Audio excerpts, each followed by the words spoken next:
welcome to the FBC Durant podcast. I'm Garrett. I'm Sarah. I'm Cory. And today we're going to continue on with our Pillar series. Last episode we were looking at worship. Now we're moving on to connection, looking more at smaller groups. And for our Pillar series, we're bringing on special guests to give kind of an outsider's perspective or a different perspective from our church within, and just have a conversation around all things connection. So today we have Jace Williamson. What's up, y'all? Appreciate you being here, man. Jace is the executive pastor at FBC Van Alstyne and friend of ours from years past, working in ministry, and we're just grateful to have him here. So, like we usually do, we're going to kick it off with some first takes. On the lighter side, we're going to ask questions or bring up a particular topic, and you're going to give us the first thing Just or me. things that comes to mind. Yeah. Okay. We'll start with you. If it sparks up discussion, we'll get there, but we'll see what happens. Okay. First one. Best cartoon from your childhood? Oh, man. Can I say SpongeBob? Is that a... I think it's church appropriate. Okay. All right. Ish. Okay. SpongeBob. Yeah. I like it. Anybody I was a big else SpongeBob guy. SpongeBob fan? Ooh. Too old, I think. Too old? SpongeBob, yeah. I take you as a Ren and Stimpy kind of guy. Well, it was just like, I was around for like Doug and Rugrats and like the original Yeah. Nicktoons. Yeah. That's Okay. my age. Okay. Wild Thornberries and Okay. Rocket Power. Okay. That's my jam. Sarah brings the youth to our group, That's so right. I never know what she's Here I going to say. Doug would be mine. Yeah. Wow. Hey, Arnold. I was a pretty nervy kid, so Doug was pretty Yeah. calm. And Nervy kid writing in his journal, and it's a cartoon. You're like, all right. yeah. Fun I fact. relate. My nickname in high school, no lie, was Skeeter. Oh, Okay. oof. Yeah, off of the That's a tough character one. in Doug, yeah. So that was that. Okay. It stuck. Anyways, moving on. So the option of going to your favorite musical artist concert or your favorite sports team rival game, Oh, which would you choose? man. That's a great question. I would think musical. I'm a big sports guy, Right. but like the opportunity to see your favorite musician is like just rare, right? I feel like the sports thing comes around every year. Yeah, that's true. Okay. That's a good take. So it's like, that's where I would go. I think I would go music. And it's like, you know, concerts as a dad, you don't get to do that very often. Ooh. It's one of those things. That would be fun. What would your kiddos choose to go to? Oh, man. My kids, what they would go to, man, who knows? My oldest is super into Tori Kelly right now. Oh, okay. And so she would probably pick them, but She that would would be, lose you it. know, who knows? That's man. cool. Yeah. I've thought about this a little bit. The rival game, like I get way too invested in a game, so not being there is probably a plus Yes. for that reason. All right, very cool. Any takes on that? I agree. Same. I would probably go to a concert. Me too. Yeah. You've probably been to your favorite I've been. Yeah. several times. Multiple times. Okay. And I've also been to, the biggest rival, like big Baylor guy, been to Baylor A&M.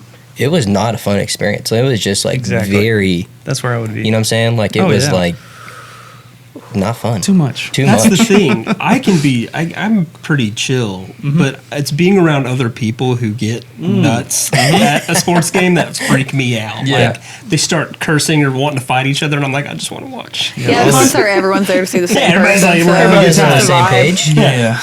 The So- extracurriculars are a lot to take in. It's more personal here. Okay, here we go. Best decade of basketball. Oof. Okay. This is a NBA. great question. I was born in the 90s, so, but my favorite team, the Mavericks, won a championship in 2011. So the 2000s were not fun for me as a Mavs fan because we just got our head beat in by the Lakers. Okay. So I would say that just personally, it was the 2005 to 2015. Okay. Just because Dirk, I got to watch Dirk. Dirk era? Yeah, Dirk era. Okay, that's fair. But as far as like I have to choose the 2000s just because it's like that's my childhood. Yeah. I mean, that's like the Kobe's and the Vince Carters and like all those guys. So that was just like very formative. Yeah. And so Growing up in it. but I'm also a big NBA guy, so I don't hate on any era. You know, we're Yeah. gifted it, and so anyway. Yeah, I'm asking a lot of decade. I was also born in the 90s. Y'all recall me young. There you go. Ish, at least. Just bragging over there. Yeah. I'm so young and spry. That's right. Sorry, guys. Still in the 1900s, what my kids would say. The correct answer is 1988 to 1998. Yeah? It's the best decade. Okay. That is the fall of I- the Magic, I wanna know Boston. We got the bad boy Detroit Pistons run, then Okay. the Jordan run with the weird Rockets run in the middle. I really like want it. to know what Cole thinks about this And the one. best Sad he's not on here. draft class is 96. 98. Yeah. Oh, 96. Yeah, Kobe, Ooh. Iverson. I thought it was all those 98. dudes. 96? I think it's 96. Okay. Kobe and Iverson, same? Oh, I didn't realize Yeah. that. Very good. Show up at the airport tomorrow, and you Yeah. can take whatever plane anywhere. Where you headed? Ooh. That's a good question. Yeah, that's... I would say I've never been to Europe, so I would love to go to Europe. I would love to Italy. I want to go where good food is. There you go. So I just want to eat good. Drop 'em in, So yeah. Italy, somewhere that's like I've never been, foreign. You know what I'm saying? Yeah. And so second would be Oklahoma City. I'm kidding. I was like, huh? What do we have now? Nah, man. Europe, yeah, and then you can get anywhere once you get dropped in. That's so right. that's pretty You're going. Yeah, that's fair. True. Any takes? Anything rare or random? I don't know. You travel enough. You don't get to answer. That's true. You should have been there. Oh man, I want to go somewhere like tropical, like really, like either like New Zealand or Australia or like the Maldives or something like that. That'd be cool. Cause that's expensive. I mean, like you It said, is. you can go to Europe. Like Uh, we've been to Europe, and once you get there, you can travel pretty like inexpensively between countries right there. But like somewhere like an island that's like pretty obscure, it's just so expensive. So if I get a free flight there, that'd be awesome. Free go. trip, yeah, that's true. Take advantage of it. All right, last one. Mm-hmm. He asked me not to ask about Luca. I apologize. gosh. Would Luca have gotten in shape if he stayed in Dallas? Okay. Was that really the question? I didn't even read it. All right. That was the question. He looks great, Let's talk about. but not real great. I mean, it's No whatever. way. Let's throw out the whole episode. Let me just give you a breakdown of no how he does barbecue. this every summer. But probably not. I do think he's got the quote unquote dog in him. Yeah. And Nico made him mad. Yeah, So that's he's about to maybe get off fast food when he comes back to America. And score 80 against the Mavericks. That's what's going to happen. I think he loved Dallas so much it just felt comfortable. Yeah, he's never going to eat Texas barbecue again. It's going to be Refusal. It's refusing. No sweet tea. He's in LA. Yeah, Yeah. that's fair. And so, anyway, Very cool. great question. Yeah, Thanks for sorry. bringing it up. Yeah, my bad. That was a good question though. Oh, it was funny. It is. It's good. All right, if you would just share a little bit about your story, your coming to faith, maybe your personal experience growing up in the church, even to now your pastoral role Yeah. and how you got there. Sure.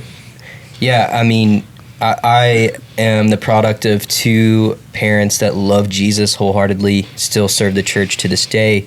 And so most of my life was, I was presented Jesus in a way that was for my good. I saw it. It wasn't just one of those things that we declared belief in, but it was one of those things that was, I saw the tangibles. It was, how to serve people, how to love people, forgive people, those types of things. And so my own, coming to faith was young. I was baptized when I was 8. And so, but then my coming to ministry, I was, what the Lord did in my life really was he took the ambition and pursuit of all things basketball and athletics and really, I would say, directed them. It was one of those things where I felt a strong pull to ministry when I was 19 and from there, I've been doing it my whole adult life. And so I've never wanted to really do anything else. I love the church. It's what I, long to serve and for the rest of my life. And so one of those things, it's that's how the Lord kind of brought me here to Durant was in 2013. I was a youth pastor here at a local church and got to meet some really cool people, you being one of them. And Gary, I know your pastor Gary really well, and he's one of those guys that, speaking of community, was one of those guys that just a stage ahead of me. And you guys know better than anybody, if you ask, number one, to grab lunch or coffee or whatever, he will be there, and he will love you and guide you. And he has given me more advice than most guys, and so has guided me in really key times. And so yeah, that's kind of the fruit of this relationship in 2013 to 2016. And but then I went home. I grew up in Van Alstyne, Texas, and was a part of the church there growing up, and had the opportunity to go back home and serve the church that I grew up in, and awesome. Started a student ministry there, and now I serve as the executive pastor, which it sounds really fancy. It really, all it is I am overseeing all ministries, and I meet with people, I meet with ministers, and I want to see them flourish. I want to see the church flourish, and so anything I can do in student ministry, or kids, or discipleship, or groups, or facilities, it's going, hey, how can I help this? How can I come alongside of this, solve problems? And so that's been a newer role for me over the last really over the year. I've been functioning in it, and so, but yeah, I love First Baptist Church Van Alstyne. It's a space that's grown with me. It's let me fail, and they have picked me up and forgiven me in places, and I've forgiven them in places. It's been awesome. And so, but I've been married for 12 years to my wife Lexi, and we have 4 kids, 2 girls, 2 boys, even equilibrium. There you go. And so yeah, we're in the thick of it. We're parents. Yeah, 9, 8, 5, and 13 months, and so we're in the thick of it. And so it's a fun season for sure. But I had a mentor tell me, he goes, "Hey, this is the hardest part," and I was like, "Thank you, brother." Like, like when you feel like you're failing every turn, like, and so, but yeah, that's kind of me in a nutshell. And so, very cool. Did I miss anything? No, so Okay. that's just I'm thinking through, as we talk about connection, Sure. you have a lot of unique perspective, which is what we hope through getting to visit with different people. Unique perspective from everything from, just what an executive pastor looks like to serving in the church you grew up in. I mean, that's we talked a little bit earlier. That's not every day that you see that. So that's an interesting take. Well, the heartbeat for me, like when you say student pastor, that means one thing. Discipleship pastor, that means one thing. You kind of understand, but for an executive pastor, that kind of goes everywhere. But for me, my heartbeat, my passion is spiritual formation. And so I did discipleship for many years at FBC Van Alstyne, and this is really just kind of a spin off of that. And kind of goes towards staff. It goes towards leaders, key leaders. And so I'm very much in our community groups. I lead our community groups in a lot of ways, and our discipleship strategies. And so it's one of those things that it's not only like, do I get to do it? It's kind of like what I love to do within the church. And so, yeah, man. Very fun. Well, this will be fun. See where this goes and our discussion here. So from all of this experience, being in and out of the hallways of FBC Van Alstyne, growing up, even to the pastoral role you serve in now, why would you say it's so significant for church members to connect with smaller groups? So we talked the large group gathering and worship the last episode, but taking that next step, why is that significant for the church member from your perspective, and even your church, the way you guys view that as well? Yeah, I'm more interested in this question from church member side. Another way of saying that is the Christ follower side, because when you really think about it, oftentimes churches of our size, you can theoretically walk in on a Sunday morning. You can not talk to one person as you walk in.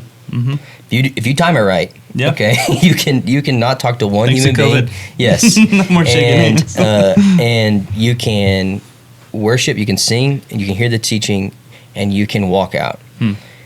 That, from a spiritual formation standpoint, all those things as far as singing and hearing the word preached, praying, those types of things are good things.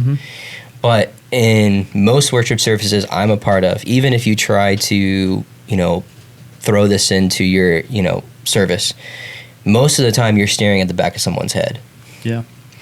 for 50 minutes.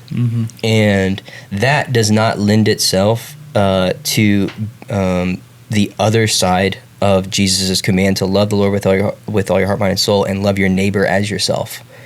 So the other side of that command is sometimes not fully lived out within just the worship gathering. Now, we can do this in certain ways, like, inviting someone, or, hey, come sit by me, or, being, friendly, those types of things. But I would say the bulk of this command is done outside the Sunday morning gathering. Yeah. It's done in community, and so it's really important. And I don't want to hog the mic, but I think there's another aspect of this of going. Community is where the fruit of the Spirit is cultivated.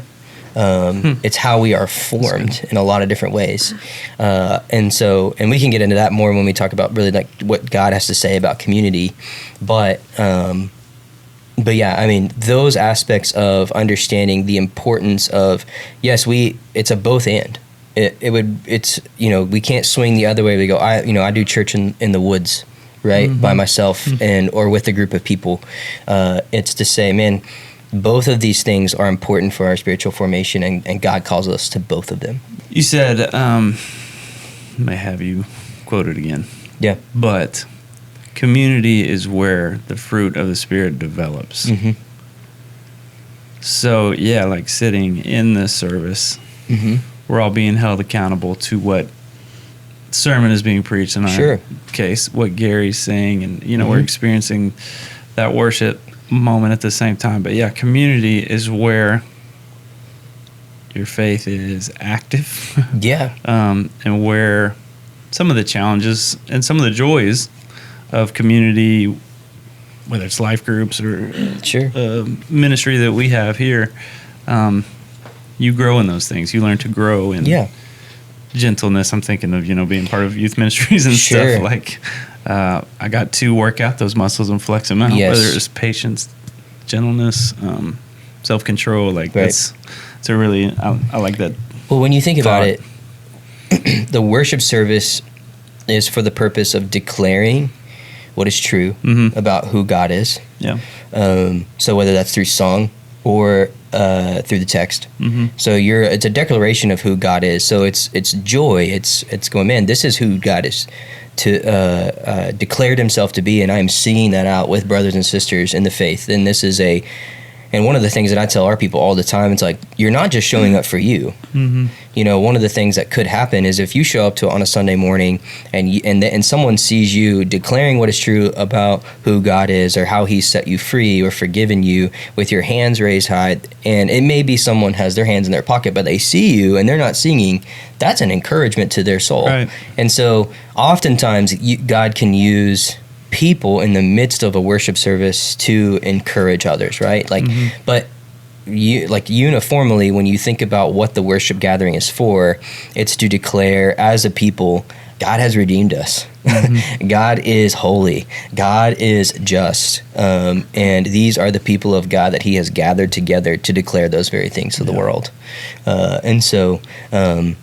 there's an aspect like what you were saying is when we gather in community, it is to almost test what you believe. Yeah, that's good. Yeah. So if you're going, man, I believe I'm forgiven, and therefore I have to forgive another person. Man, where's that tested? It's tested in a community where my brother offends me, and that you can really see how fast you are humble, or what Colossians talks about, gentle, or forgiving, or your ability to be patient with someone. That's tested when I'm with people. And so that's good. Yeah, because the worship service, we're all accountable to that time and space. But within a group, you're accountable.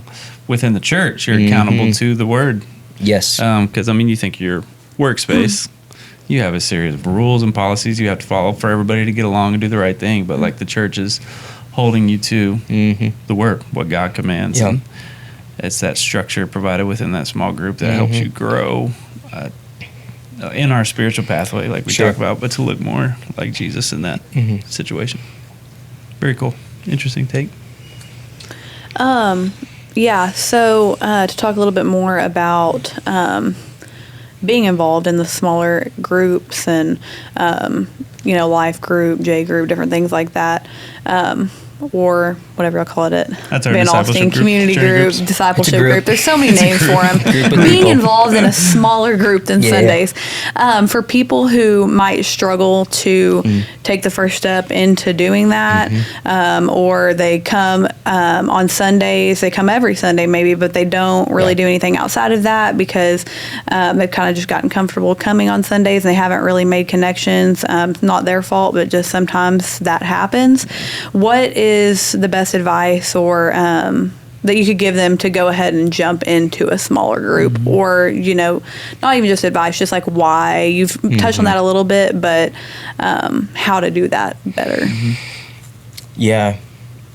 I think there's two sides to this conversation. When you say struggle, it could be based upon something that has happened to you. So, where there has to be real forgiveness in your heart before you're even touching a group where they're like, all right, share vulnerabilities. And you're like, no, Yeah.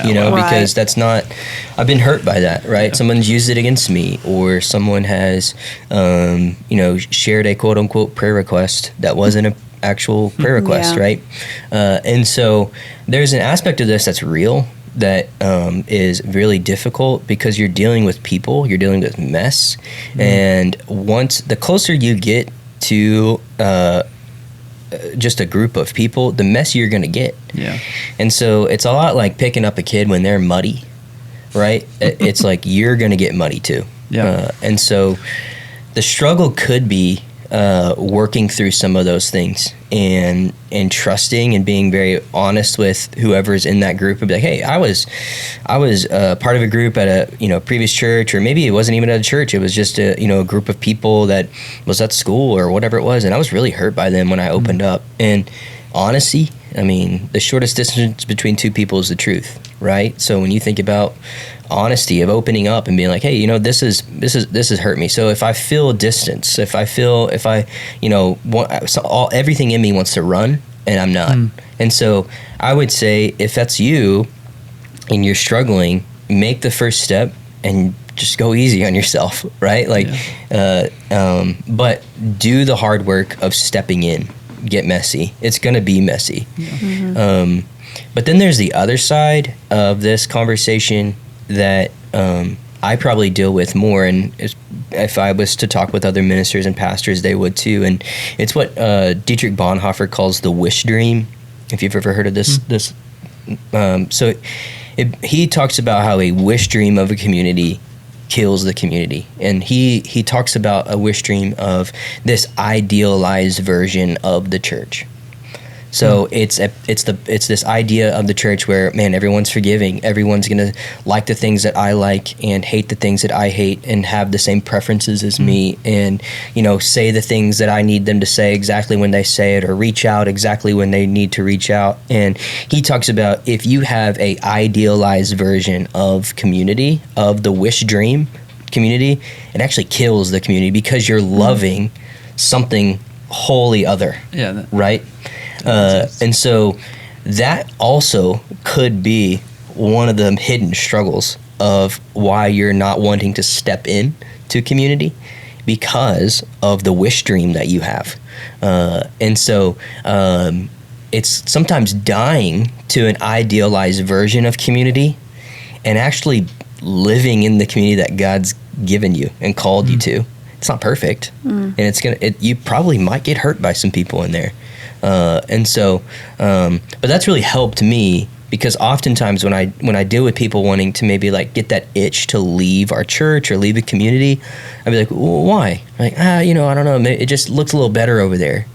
And I get to speak. I don't use the term wish dream. That'd be kind of like me. You have a wish dream. You're just like, but no, it's like, man, like, one of those things is you're gonna deal with people over there just like you're dealing with people over here. And so I've just seen that idea a lot play out, and it does damage. It does a lot of damage in the lives of community. And so, What are you thinking, Cory? Oh, I'm just mostly listening because honestly, church community is one of the things I'm not good at. so I'm mostly soaking things in.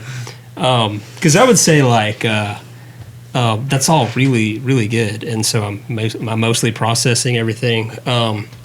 Because me and my wife, we've been here like, I don't know, 4 years ish, maybe somewhere around there.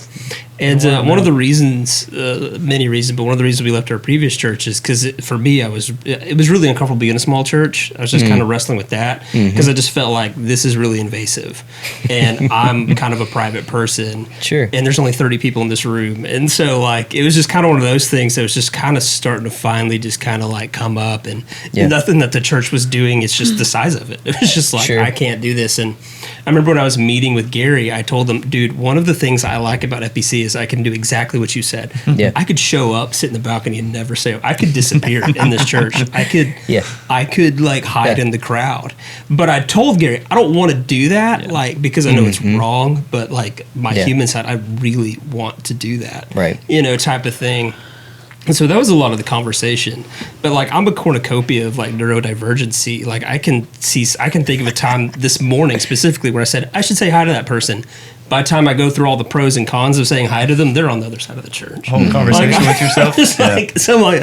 Next time. And then like me and my wife were also at a different stage of life where we're the childless couple. Like we're the childless couple in our like late 30s, and so sometimes it's kind of like we don't fit in with the people with kids. And so like I can think of I can think of 1,000 reasons why I don't do community well, but I am processing a lot of what you're saying, and I think it's all very good and very challenging to be like, but you just kind of have to, like you said, pick up the muddy kid, and I think get in there and do it and like reap the benefits of it, So, because my wife, she's very good at it. She's very social. She'll hang out after church and talk to 80 different people, and I will stand there with my bass guitar, like going,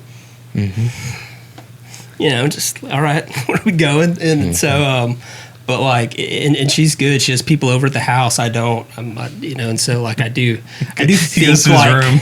Yeah. Honestly, it'll just be like, she's like, can you not be here? Like the Hispanic women are coming over tonight for something, and we're going to hang out. And I'm just like, all right, I'll go to Starbucks for 2 hours. So, but yeah, no, I mean, I think it is challenging, and I do think it's good to always be in these conversations where you are just kind of reminded of the importance of it and things like that, and kind of the benefits of, dipping your toe in. I think my question though, as I kind of sit here and process, is kind of like, when you're talking about like just Christian community or church community, we have like you said, our corporate worship. We're all in the same room. We're all there. We're doing our declaration of like we're all in this. And then we have kind of like our small groups, the thing that church puts together.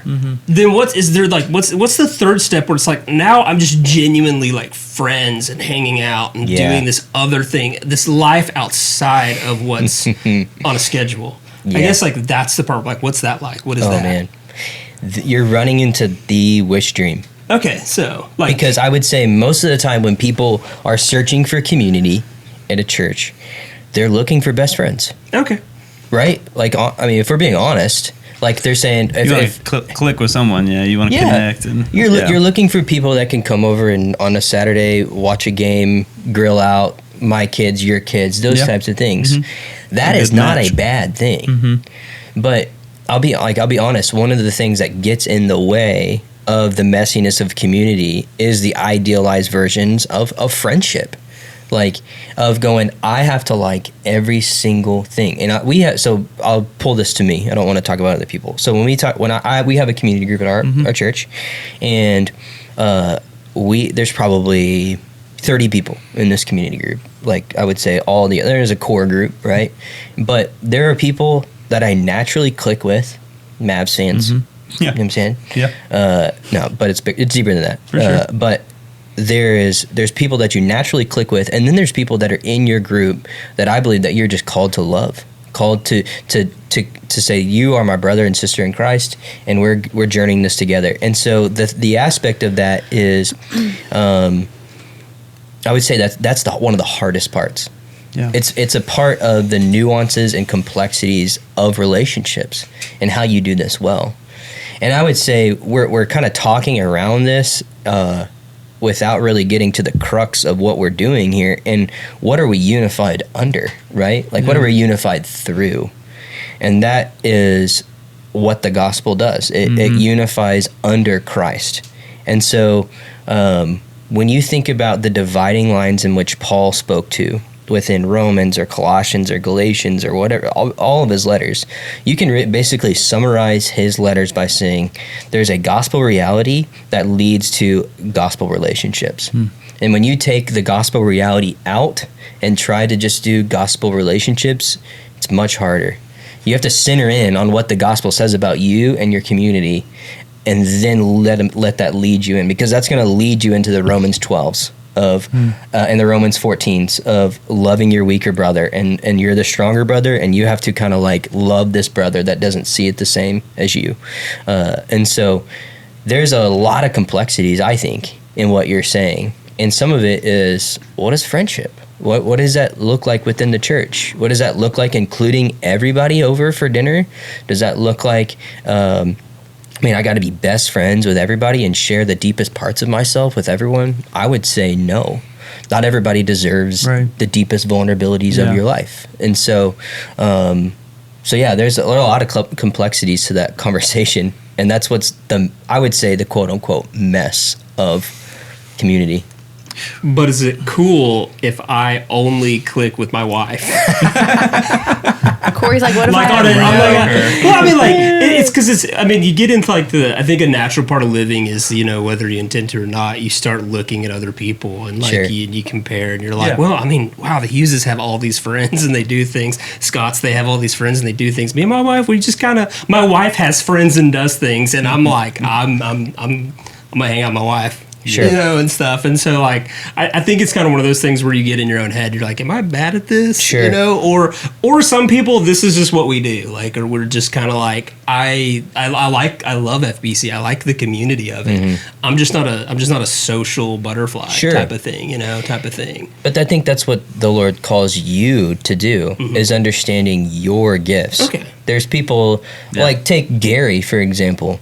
The extrovert of all extroverts, right? But I think the point of what we're called to do is use the giftings God's given you, but also not use that, I'm introverted, so I don't really like people. Like a crutch type of thing. Yes. And so it's you lean into, okay, where is God calling me to stretch my personality? Where, okay, I'm not going to go invite 50 dudes over, but I will go reach out to a brother that needs to pray and go grab coffee with him. And that may be all the social stuff I can do for the day. Mm-hmm. But what that is using the body of Christ of going, man, this guy can do it with the masses, but maybe I'm called to do it for the few. But that's how the body of Christ works together. And so there's many members. Yeah, I was literally thinking about that earlier. We were talking about how, like, we've talked about this a ton on the podcast, but how everyone's just gifted differently, and how, like, one of the things I think is beautiful about, like, small groups or J groups or even just like friendships within your community or whatever is like what people bring to, like, it's similar to your spouse. Like, they bring things, like, he brings stuff to me that I didn't have. And a balance of sorts that, like, the Lord gave me through him. And I feel like friends are a little bit that way too.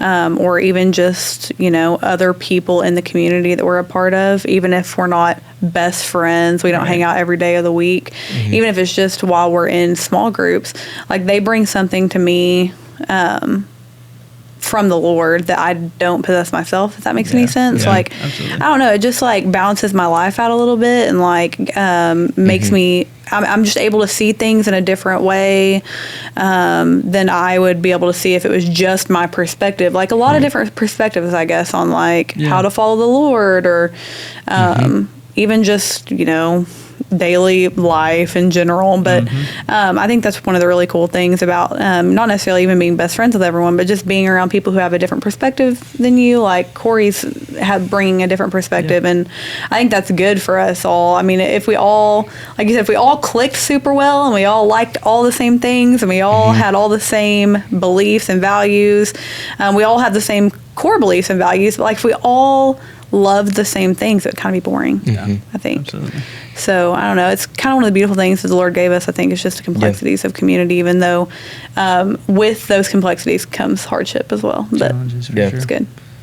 There's a greater unifying factor in this that pulls you into community, and I think that's the thing that so many people miss about this. It's like there's so many pseudo forms of community, like run clubs and like, you know what I mean? And where else do you go to find? It's part of our wiring. Yeah. We're made to worship. Yeah. Like, so and maybe that's like, and I think that's really well said, and that kind of makes my brain also just kind of really process that. But like that, and I think, but that also kind of goes into like back into my whole fear of being like a mega introvert a little bit, or my neurodivergency making it hard to be in like rooms and things like that, where I'm like, well, am I not getting the biblical, you know, the spiritual benefit of community because I'm hindered by that, you know, like kind of like you said, like it's like you're in there and like this is where our faith gets tested, you know, like, you know, and I'm like I'm never really testing my faith outside of marriage because I'm not really around people, or if I am, I'm like kind of just a fly on the wall a little bit, you know, unless I really, really know you. And so I think that's kind of like one of those things where I'm also like, it gets in your brain a little bit like, oh no, like It's like two things kind of look the same but different. Like, we don't want to like create this church geared for us, but at the same time, like, we have giftings and things we're passionate about that can be applied to the church and community. Like, I was thinking this podcast is a great example of our relationship in that you do a lot of like processing at the mic, taking it in, and eventually like I poke you and I'm like, what's up? But that's been, I think, our relationship is that we've not intentionally have brushed up against each other, whether it's in youth ministry, working together, or worship, playing music together, that eventually in those things that we do or are part of, conversations will happen. Or I'll experience something about your life or vice versa, and we'll be like, what's going on there? You good? You all right? And we've just over the years, over time, struck a relationship that is gospel-centered around our passions or things that we've done. We're wearing the same T-shirt right now, in case nobody's picked that up. I was reading. There's a pastor by the name of Glenn Packham. He's a pastor on the West Coast, and he was talking about a time when he met Eugene Peterson, and he was young. He was kind of becoming disenchanted with the mega church movement a bit when he read Eugene Peterson's stuff, which that'll happen to you if you've never done that, and he got the opportunity to meet with Eugene and basically was like, hey, do I need to like just X this, like, you know, growing a church and just start a church around a fire and just go for it? And he said he was surprised by his response. One was like, what is your church movement rooted in some sort of tradition? Is there something that is linking you to the history of our faith? And the second one was, is there room for anybody in the circle that you maybe wouldn't want to be there? And I thought that was powerful because oftentimes our churches in our smaller churches we can just look the same and have the same preferences, and we can just, you know, begin to just kind of morph into one another. And oftentimes we can, maybe even the smaller we get, it can just be like, well, we all like the same things, and it's all based around preference, when reality is there's a greater unifying factor found in the gospel. And so, I mean, when you think about what Paul says in Colossians chapter 3, when he says there is no Jew or Gentile, there is no more slave and free, there is no Scythian or Greek or barbarian, we are one in Christ. Like, when you think about that statement within the depths of division that was in that church, it doesn't mean that our distinctives don't matter. They definitely do. It means that there is a greater unifying factor. And so when I read that, I was like, oh man, that's good, because that pulls people in that man, maybe I wouldn't desire in this circle if it was just up to Jace and preferences, like Thunder fans. You know what I'm saying? Just like pull a Thunder fan in there and. What do you do then? Just let them load. That's funny. No, seriously though, I do think that goes back to what was said a little bit earlier about how like you don't have to, like it's not like everyone in your small group has to be your best friend. Like it's not meant to be that way really, because again we all are so different, and that's a good thing that we're different. So I think the idealized version of that is that yes, we all would be like our group would be just like really tight knit, no space for any movement. Like, you know, that's, I feel like no one's going to say that, but like ideally you're like, man, if I could just get like a, you know, tight knit group, like no room for anyone to come in. You can get into that a little bit. I feel like that's a little bit dangerous as far as community goes. But you also have to understand that very aspect, when you have a close knit group of people, that is a gift. Like, there are so many pseudo forms of community that try to manufacture that very idea. And when you have a group of people that is unified and for one another, and maybe even has the same preferences and those types of things, that is a gift from God. Friendship is a gift from God. And so that is something, when you find it, you lean into it. And so when C.S. Lewis talks about friendship, he talks about you too? Like, it's that discovery of friendship where you're like, wait, you too? Me too, man. And that is a gift. And even the Proverbs talks about how the friendship is, it's not something that is, you know, family, you kind of have to stick by each other, you know, your blood. But a friend sticks closer to the brother because they chose you and they're choosing to be there. That's what's beautiful about that gift of friendship that can often be found in Christ and the reality of the gospel. And so, well, and growing up in the church, like interesting enough, like the family is also an aspect of what we experience in community at the church, because and in family it can get sticky and complicated as well, but we still have that one unifying theme to us, that we were all dead in our sin and all came alive in Christ.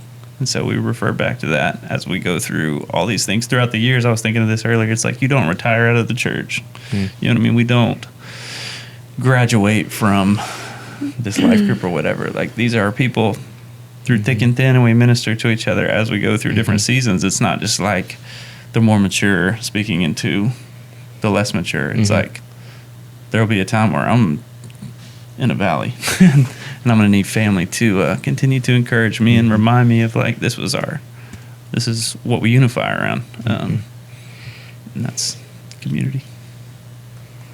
Cool. Anything else on that? We shift just a little bit to the last one. So we've probably sprinkled this in a little bit, but what would we say God has to say about community? I mean, ultimately, we're answering to Him. We spoke a lot about our unique perspectives and the way we think through things and what a member or a non-member might think about community. But what would God command us to about the topic of community? Yeah, I think you hinted at it. It's in our wiring. We were made by community. Let us make man in His image. Genesis 1. And we were made for community, meaning when we were alone, it's and in a perfect, when we were in perfection in the garden and we were alone, God says that I need to create a companion for you. And so I don't think, obviously that's in the context of Genesis 2, and oftentimes that's pulled into the marriage conversation, but it's also just companionship. And so you don't have to be a scholar to know about the damages of isolation. It's why one of the worst forms of human punishment is solitary confinement. What it does to the human brain is, studied as just like, this is terrible for you. You have to be around people. And so because of that, because that's hardwired into us, human beings search for companionship and community in so many different ways, right? You do it for school, like when you think about your schooling, one of the reasons why I had conversations with students going into their freshman year of college, this was maybe one of the first times in a long time that they had to make friends. Because oftentimes when you grow up from K to 12 in Durant ISD or wherever it is, friends are kind of like, hey, these are your friends. You know, like they're here. You're not making new friends. Yes, really. and so you kind of don't stretch that muscle until you're 18 or 19 years old for the first time again. And so, but it's one of those things that you have all these different things that you have to try to pursue and seek, and you're trying to find people that you can be with, that you can. But the thing that the Gospels often center in on is, and I think I alluded to this, but I believe every letter that Paul writes to, when you think about this, it is implied that it's a group of people. It's a church. So he's writing to a church outside of Timothy and a couple of other places, but most of these are two churches. So it's a community of people, and he's writing foremost of the reality of the gospel. So when you think about Romans, I think y'all went through Romans as a church. When you think about Romans, the first really 11 chapters of Romans is why you can be unified in Christ. I mean, I know that's a distillation, but you think about, man, everyone is dead in their sins. There is no one that is righteous. And he pulls down the privilege of the Jewish people. He pulls down those who you think that are self-righteous. Like, everyone's equal. And everyone's justified through Christ. And then you get to Romans 12. And what does he say? In view of the mercies of God, present yourself as a living sacrifice. And it lends itself to, people get tired before they get to Romans 12 because it's such a long book. But it lends itself to the point of Romans. Be unified. Love your brother. Abhor what is evil. Forgive him. If there's a weaker brother, man, reject maybe the things that you're doing to serve the weaker brother. Why? Because of the reality of the gospel. Colossians 3 says the very same thing. In Colossians 3:1, it says, if then you have been raised with Christ, if this is the if-then conditional statement, it says put on as God's chosen and holy ones, and they're all relational things. It's all compassion, tenderheartedness, kindness, gentleness. It's all within the context of community.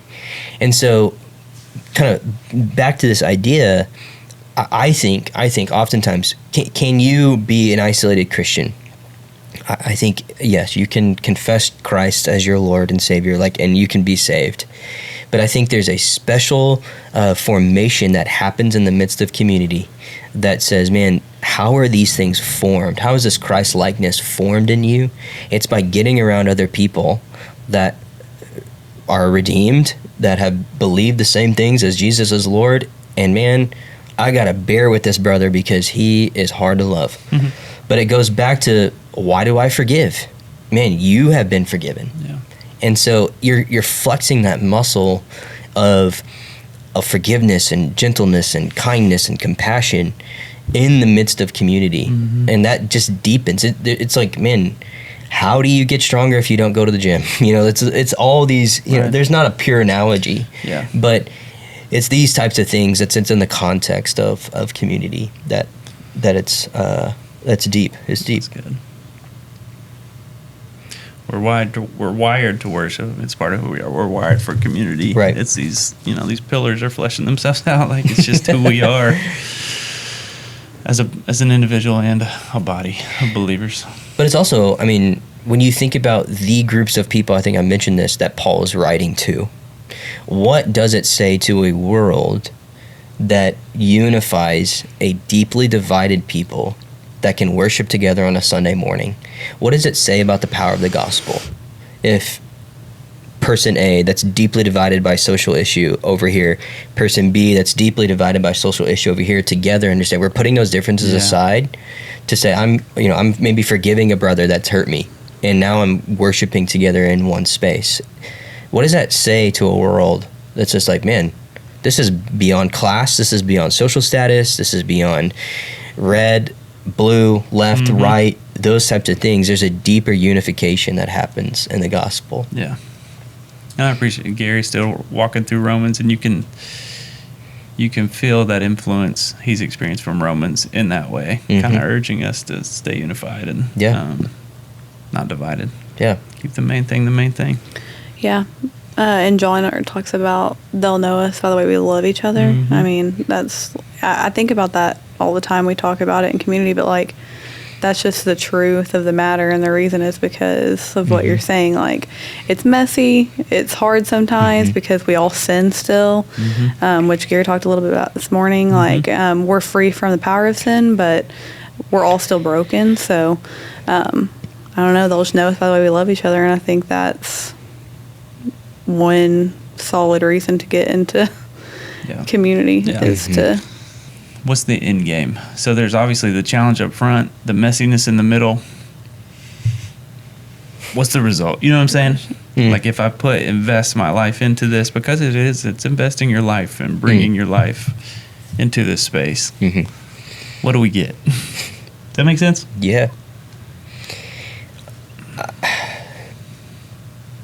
I mean, not necessarily like, what do I get out of it? You know what I mean? Like, not sure. the benefit, but what is, I guess, the promise from pursuing life and community with other believers? Yeah. Twofold. I think you find a satisfaction that is not found outside of Christ. Meaning and purpose. I think that's one of the ways that God reveals this in the midst of relationships. Peace there too. Yes. Like, I've thought about peace a lot this year for whatever reason, but peace and purpose. Yeah, sorry. I cut you off. No, good. But I also think, there's a book called The Power of Place, which is a great book. I recommend it, by a guy named Daniel Groth. And he talks about how oftentimes within our Western individualized culture, we run at the first side of friction. And now, listen, if God's calling you somewhere else, obviously, this is the whole nuance of the book. He nuances all this out. It's not like stay in one place. He's saying, he's kind of pushing us against the rootless nature of our culture. And he talks about, he has a great line that it's as simple as, people are the great purifiers. People are the great purifiers. When you stick around with someone that is maybe difficult to love, or presses your buttons, or maybe hurts you, there is something that's worked out there in your forgiveness of that person, or your ability to go and say, I am extending beyond what I think should be, and I'm kind of pressing into a spirit-led forgiveness. There is something that's going to be sanctified in you. And the whole goal of spiritual formation is what? Christ-likeness. Right. In Christ-likeness, we find satisfaction and joy and meaning and purpose. And so all these things are built around the idea of becoming like Christ. You're in community to become like Christ, and to be the hands and feet of Christ to someone else. And so when I think about this, there's, within that book too, he talks about, there's a monastery actually in Kansas that, you didn't think there was a monastery in Kansas, did you? Yeah, I was processing that as you said. Exactly. And so it's Kansas basketball in Thomas Merton in a monastery. So basically, one of the kind of the American monks that's been followed for many years, by a guy named Thomas Merton, and he basically has this: when you go into a monastery, you're there, right? Like you're not like, hey, I'm gonna hop in this monastery for a second and then hit Chipotle later. You in? Like that's not like, you're going into the community and you're not going anywhere. Right. And so they have this vow of stability, says, and I'll read it just because I brought it with me, just because I think it's so good. They basically, when they go into this, they say this. They say, we vow to remain all our life with our local community. We live together, pray together, work together, relax together. We give up the temptation to move from place to place in search of an ideal situation. That's the wish dream, right? Ultimately, there is no escape from oneself, and the idea that things would be better someplace else is an illusion. And when this is what's so important for the church here. When interpersonal conflicts arise, we have a great incentive to work things out and restore peace. This means learning the practices of love, acknowledging one's own offensive behavior, and giving up one's preferences and forgiving. So when you think about what he's saying there, what's he saying? He's saying we have a great incentive to work out any conflict between us because neither of us are going anywhere. And so all this unresolved tension or maybe, cold shouldering is actually hurting the community at large. And so the church should probably operate like this as well, right? And I'm not saying you have to be at FBC Durant for the rest of your life, but I'm saying that's probably a good vow as long as God's called you here to give up one's preferences, to forgive one another in the practices of love. And if there's anything between you and I, man, we have great incentive because I'm not going anywhere and you're not going anywhere. And so there's this vow of stability that I think the church can learn from, there's so much depth to that. But yeah, it's really hit me in places when I've wanted to maybe just, it'd be an easier situation to just leave this place. You know what I'm saying? Right. But so countercultural. So that's countercultural. The hard part. Like, commitment and sticking it out. Yeah. Things like that. Just think of like how just the influence of phone, like temporary. We're flipping through reels all day. Like, yes. This one's different, and talking to robots, ChatGPT, and like yes, it's interesting. Any thoughts there? We start landing the plane here. It's really good. When I think about what y'all are trying to do here, it's worth it. Like, it's worth it. It's worth stepping in, and in the midst of maybe you're an extreme introvert and like you're just like, give me one person, two people. That's okay. Step into that. Right. Like, step into what God's calling you in to stretch you. That doesn't mean that you have to be BFF with everybody, right. but I do think God is calling you into a way that pushes you to love people at a deeper level, like Christ loved you. And so, and while you're stepping into it, you're doing what He made you to do. Therefore, you do find purpose and peace. And ultimately, like when we're looking more like Christ, God's getting the glory, and the kingdom's being advanced by us struggling through community or whatever that looks like. But so if you're not in a life group, get connected in that way. It's what we're called to, but it will be for your joy. It will be for you growing in your faith and looking more like Christ. And as always, now go and make disciples of all nations.